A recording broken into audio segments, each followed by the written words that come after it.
today. It is my honor to provide our closing thoughts for this afternoon.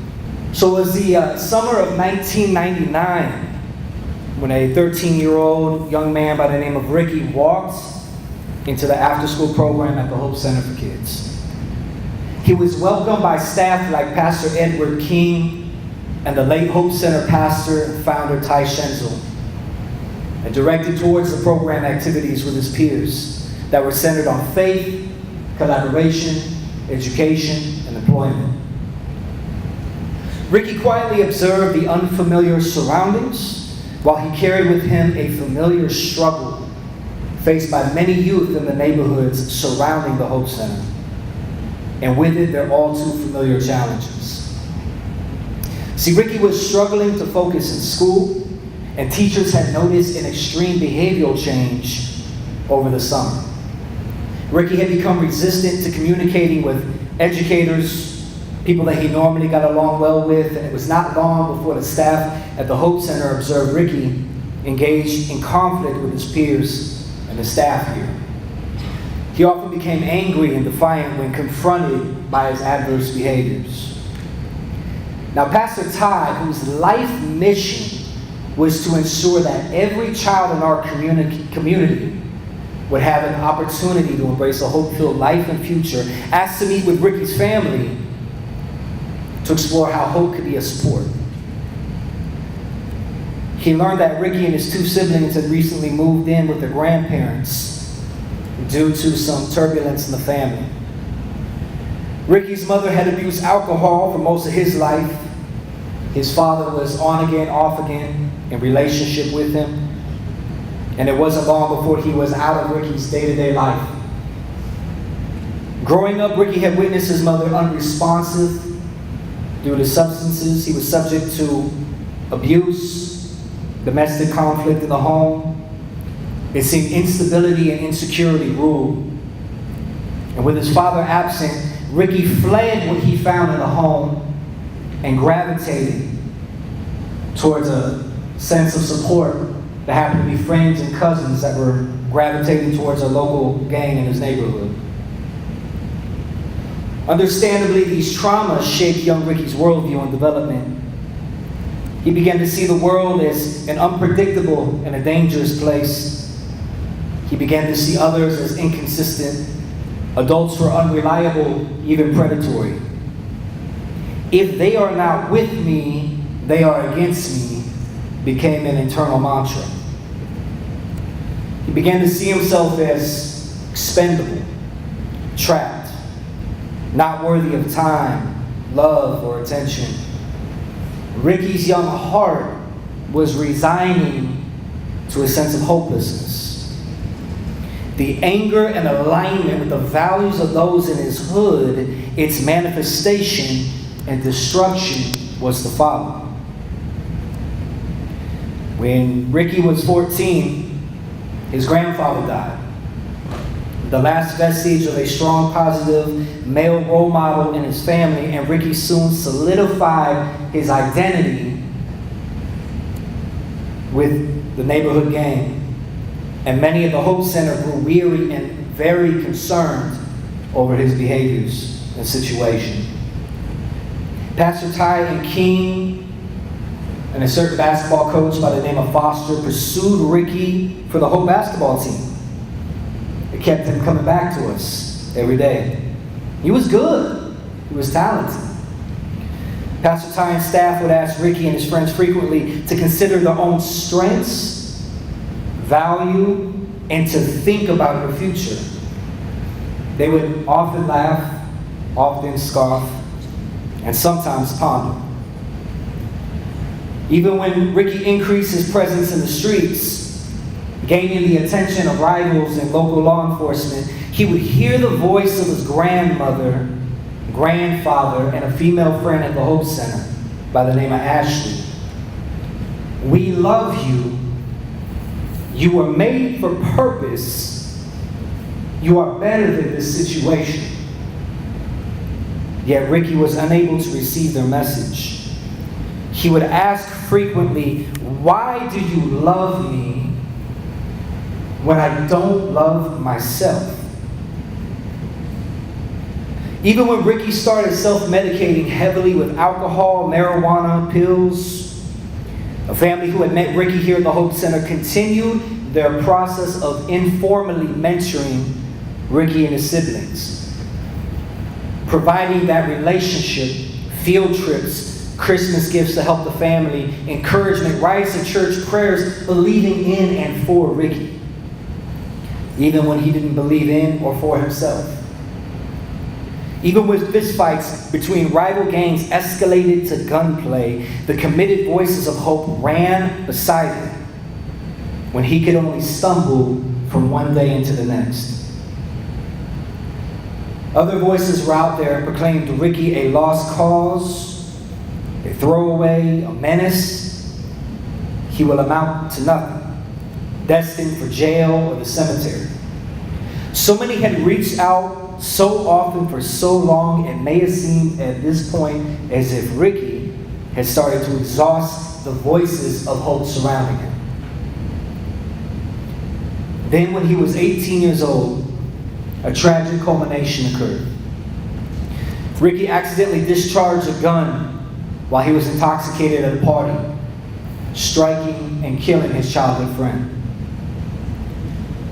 He was sentenced to 5 years in the state penitentiary.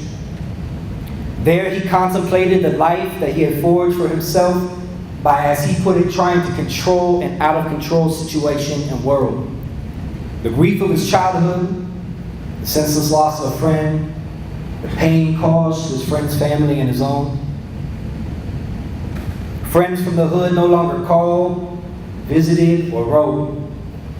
Everything has been taken away. Maybe the grave will be the only rest he will have from this journey of pain and regret. Maybe. So many of us in this room, we know this story. We may have seen it play out with various ends. Many of us have a Ricky that we work with or in our lives. Maybe for some of us, we have 8 Rickies in our life. Maybe we have a caseload full of Rickies and their family. For some of us, we were Ricky. We can identify with the trauma he endured, the resulting worldview. In fact, those are the very experiences that I bet derived your values, that led you to your life's work and goals and personal vision of, as Father Gray would say, serving those in the margins of society who may face the same or similar struggle. Now, Pastor Edward King of the Hope Center, he's been investing in young people in the margins in Omaha for over 30 years now. He was once a young man like Ricky and had worked with countless others who have battled hopelessness. Pastor King reminds the staff at Hope frequently that when it comes to loving our kids and communicating a message of hope and empowering them towards resiliency, it is often a long-distance sport. He tells us all the time, remember, it's a marathon, not a sprint. It's a marathon, not a sprint. And speaking for myself, a mere 14 years in this field, I have come to agree.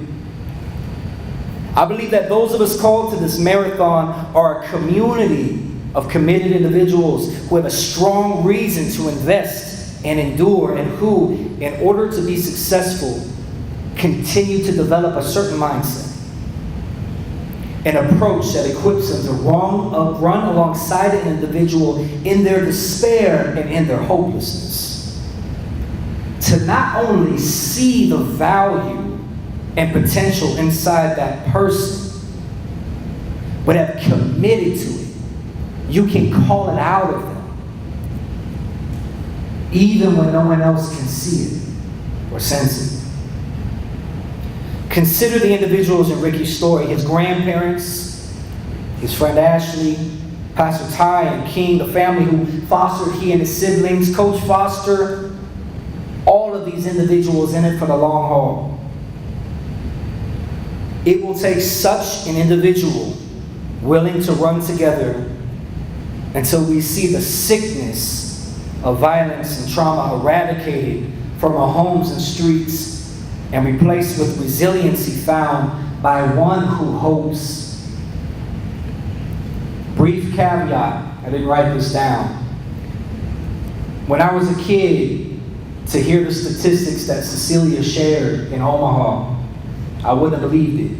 I wouldn't have believed that we would be on a 2 or 3 year slide downward, a drop of violence, homicides, which really is the ultimate manifestation of hopelessness. If you would have asked me that in the 80s and 90s coming up in South Omaha, it would have seemed like a dream. And I think there's a lot of people in this room that are being used, that are living out of their passion, that we can thank for that trend. And I truly believe that we're going to see something amazing in this community if this trend continues. In my brief time today, I want to encourage all of us in our work in investing in a model of the resilient community, one in which its leaders and influencers are prepared to run hard against all barriers with an endurance mindset bent towards overcoming and being consistent and knowing, hey, we might not even see the fruit of our investment today, but believing that one day we will influence the resolve of another and they will be the vestige. And we will see our community transform in a powerful way. I introduce you now to 61-year-old Pastor Lincoln Murdoch. Not only has he spent nearly 40 years in the service of individuals, families, ministries, communities around the world, but for decades he has competed professionally in long-distance sports. He is a duathlon, ultra-marathon, Ironman triathlon, national and world champion. The man has completed 2 140-mile races, folks. I ran out of breath just running from one side of this building to the other today. That is impressive. So who better to ask about lessons and principles found in endurance and resilience and relating them to an approach of the business of people. Recently I had a conversation. I've been able to get to know Pastor Lincoln. And he offered a few points I just want to share with you today. Just 5 of many takeaways from this man's life and approach to consider in developing the marathon mindset that will get us to where we want to go as a community. Thank you, Joe. So this was very interesting. These are just 5 that I derived. Number 1, have a plan to endure. Have a plan. So a marathon runner must plan for everything and anything. They got to make sure they have their equipment. If they're going to be going from biking to swimming to running, you got to make sure you have the shoes. You have to have everything ready. And you train in measurable goals and in chunks. If you want to make that 20-mile, you're probably not going to start tomorrow and say, we'll make it. I'll just, stretch a little bit. Sure, I can make that 20 miles. You're going to have a training plan. You're going to take it in chunks. I think for me, one of the things that was impactful in working with especially young people is part of my plan was committing to see the intrinsic value of every person I come in contact with. That is a disciplined commitment. Every upset parent, every difficult behavior in a young person, every rub and bump in my coworkers, I'm going to commit to see the goal inside of each one. Maybe it's committing to only focusing on what you can control in your caseload when so many things are out of your control. Maybe you're looking at a treatment plan. What can you invest in? What positivity can you speak and encouragement in those around you every single day? What do I want out of the job I'm working right now? Do I see myself here next year? And if not, what does that look like for me? It is okay to have a plan. It's absolutely okay to have a plan because we all know in this room that plans go awry and things can change. But it's okay to start with a plan. Number 2, hydrate and eat, which, we can equate to self-care. So Pastor Lincoln shared that one of the biggest barriers to a long-distance runner is they only eat or drink when they're hungry or they're thirsty. Which would make sense to me, except you're not aware of what is being taken out of you physically. So the idea is that you're drinking and that you're eating at the onset and throughout to equip your body to endure.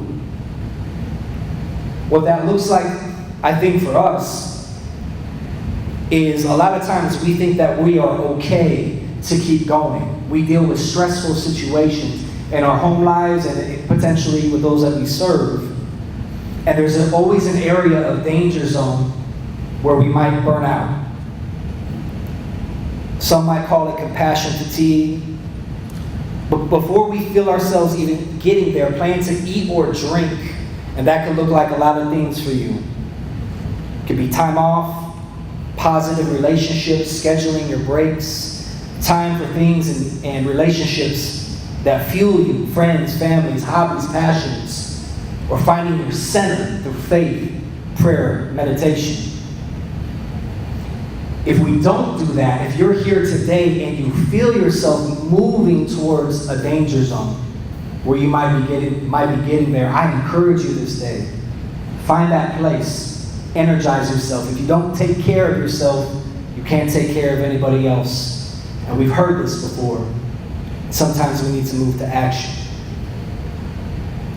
Number 3, learning to handle setbacks, pain, failure, and loss.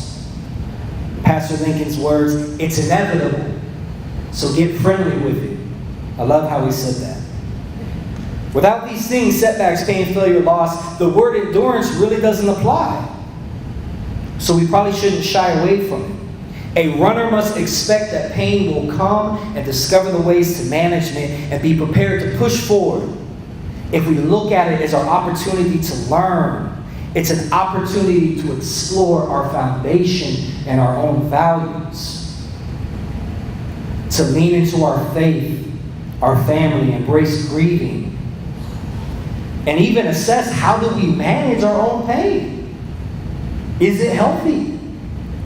There's been many times in my career I have not managed stress and pain in the most healthy of manners. I can admit that to you. Which leads me to my last point of encouragement. And Father Greg brought this up. Are we dealing with our own trauma? So many of us are invested in this world, invested in service. And we get caught up in the busyness of life. Sometimes it becomes easier to keep running and ignore it when we're triggered. Even by the trauma of those that we're serving can trigger our own. Are we honest with ourselves? Are we dealing with that in a healthy manner? I think that's a great question to ask yourself. Are we owning it? And are we addressing it and moving towards wholeness? 4th, never race alone. This is something I've been learning recently. Somebody asked me one time, who's on your team? And I wasn't quite sure what they meant. But Pastor Lincoln shared during training, as well as during the run, one of the most successful things you can have is someone that's running with you, training with you, helping you meet your marks and your plan. Talking about during races, his wife, hearing her voice above all other voices. You can do it. Watch out for that guy. Keep running. You can push through. Hearing that voice above all others. So another challenge and question I had, do we have a team supporting us? It is very possible we all love where we work, right? We all love it. It's okay? But there's challenges. It's very possible where we work we might not get the support we think we need. It's very possible. If that's the case, I encourage us, let's build our team, cultivate it. Don't wait. Don't wait for someone to come around and say, I want to take you underneath my wing and mentor you. Find the individual. Try. Don't be discouraged if they say, it's not the season for me to mentor. Do you have friends, family, people that positively encourage you on your path, that see the value in what you're doing? We don't have to wait. We can cultivate it. And I know for me, it takes humility to allow people into my mess. So I'm blessed enough to find some safe people. that encourage me and are on my team. And finally, a commitment to your final goals, otherwise known as developing a strong why. So every step of training is keeping the end result in mind. A resilient community, maybe it's a resilient community, maybe you want to touch a certain number of individuals before you retire. Maybe it's a certain place to work in a certain time frame. Maybe it's an individual, maybe it's your own past and values derived. Whatever it is, keep it in front of you and revisit it often. Pastor Lincoln talked about every step of training, he thinks about crossing that finish line. And I think about myself as I think about Cecilia when she shared those statistics and trends. One of my whys recently has been a young lady by the name of Benson, who many of you may remember, the 5-year-old that was gunned down during a gang shooting in North Omaha several years ago. 5 years old, before going to school. And as a father myself, I can't imagine the pain of losing your child in such a way. But what I would love, Peyton and her family to know is, her face stayed as my computer screensaver for years. My finish line was seeing a community that no longer would happen, that our children would be safe. We would not have to fear for our children. She lit fire underneath my why. And I believe everyone here has that. Keep it in front of you. So, what Pastor Lincoln does in endurance running sounds insane to me. So I had to ask him, why? Just why? He answered, it seems like it speaks to my natural strengths, competition. I like to do hard things. I like to challenge myself. It seems that I'm built, and it's natural to run.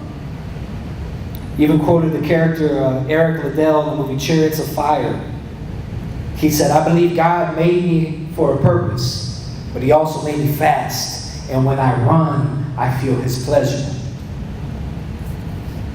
I believe that this is a room full of individuals built for endurance. As Ricky sat alone in his prison cell, the voices of other inmates echoing against its concrete walls and corridors, there was another voice that seemed to emerge louder than the rest. It was the collective voice of the marathon runners. And now, slowly, he began to accept their message. I am better than this. I am meant for greater than the sum of my situation. I was made for purpose. When Ricky emerged from his imprisonment 4 years later, he emerged a man with a plan to endure the pitfalls of rapidicism. Ricky was pursuing wholeness. He reconnected to faith he had found in church, through his foster family, and in the Hope Center as a child. The seed that was planted over the course of a decade suddenly shone a root. He felt the unfamiliar desire to connect with people he had worked to push away. He received the life-altering gift of forgiveness from the family of his slain friend. A relationship that carries him gracefully to this very day. He became highly active in his church. He reconnected and fell in love with Ashley. They were soon married and had 2 beautiful children, a boy and a girl. Ricky was hired at a local manufacturing job and has worked his way toward home ownership and economic independence. Ricky's now running in stride, hydrating and eating, grounded in faith and family and work and his physical health, running the race, committed to endurance and learning how to handle setbacks. Tested never so intensely than in 2016 when his brother was murdered. Ricky chose to forgive his brother's murderers, break the cycle of retaliation, remain on his course, and be enriched by the foundation and the values found in his faith. Ever keeping his goals in mind, working through the new trauma and seeking healing. He chooses not to race alone, seeking instead the vested and valued relationship of his pastor, wife, and yes, even that foster family and Coach Foster, who still invest in him to this day. They make up his team. And Ricky is committed to his end goal, and his why is strong. He wants his children to have the family and life that he was robbed of. He wants his time to count for something. He wants to make up for any lost time, and he has committed himself to the patient, non-judgmental, long-distance approach that many in his life took with him.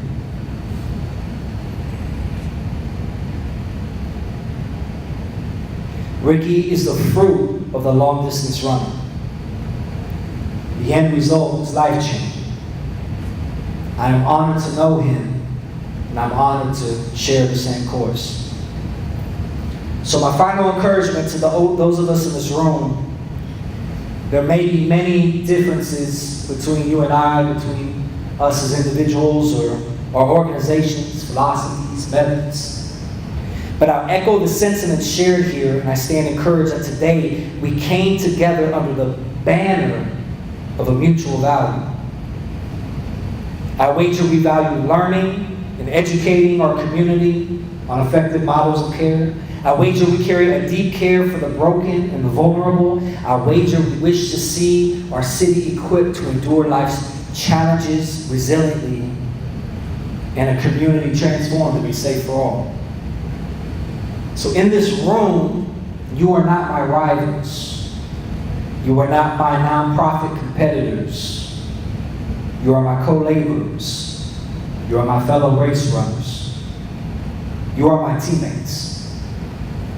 Let's endure this race together. Let's pursue our Rickies. Let's cultivate more wins than losses. Let's run our race well all the way to the finish. Thank you.